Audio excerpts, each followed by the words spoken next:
I work with a lot of different metals, species of wood, types of stone. Part of the reason I use all these different materials is to be able to pick and choose which material is the best to kind of tell that story.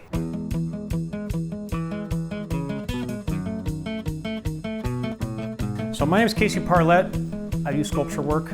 I've always been fascinated by the natural world, and I think that reflects in the subject matter of the work that I do. Wood and stone kind of have a soul to them, they have a life to them that metal doesn't really have, but I like using the blacksmithing techniques and metal fabricating to kind of hammer life into the metal, and I think that the textures and the curves you get on that, it really brings that life into it.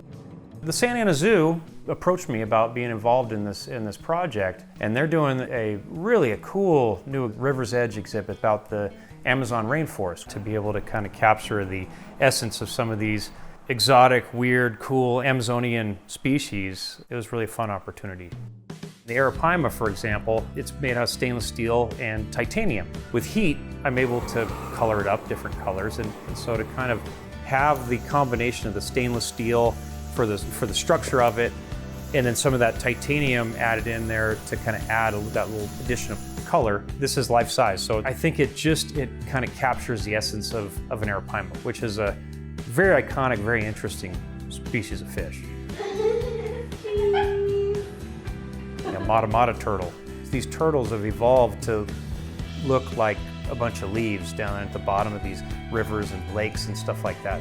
And then there's a whole bunch of bugs and frogs and different other things that are kind of going to be sprinkled in the exhibit that are going to be really a fun thing especially for kids to kind of go and look for and find. And to be able to come into the zoo and get a taste or get an inspiration or get an experience to kind of explore some of these exotic Amazonian species that I also really enjoyed seeing and experiencing when I lived down in the Amazon.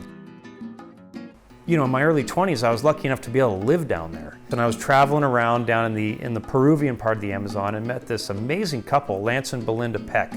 And they'd been living down there for years, but they'd originally gone down there doing work for National Geographic. I became friends with them and learned from them like how to put together expeditions and how to, you know, go into the jungle, into the deep jungle, and be able to kind of survive, you know, how to navigate that.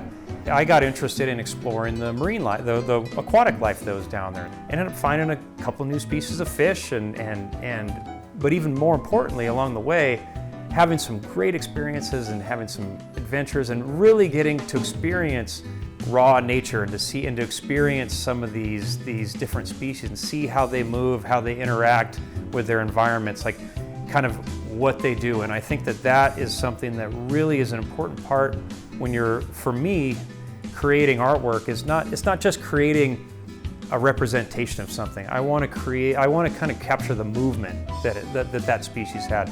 I want to kind of recreate that environment, or at least how it moves through its environment. But the movement is something that I feel you really have to experience it and to live it and to see it to kind of be able to kind of capture that.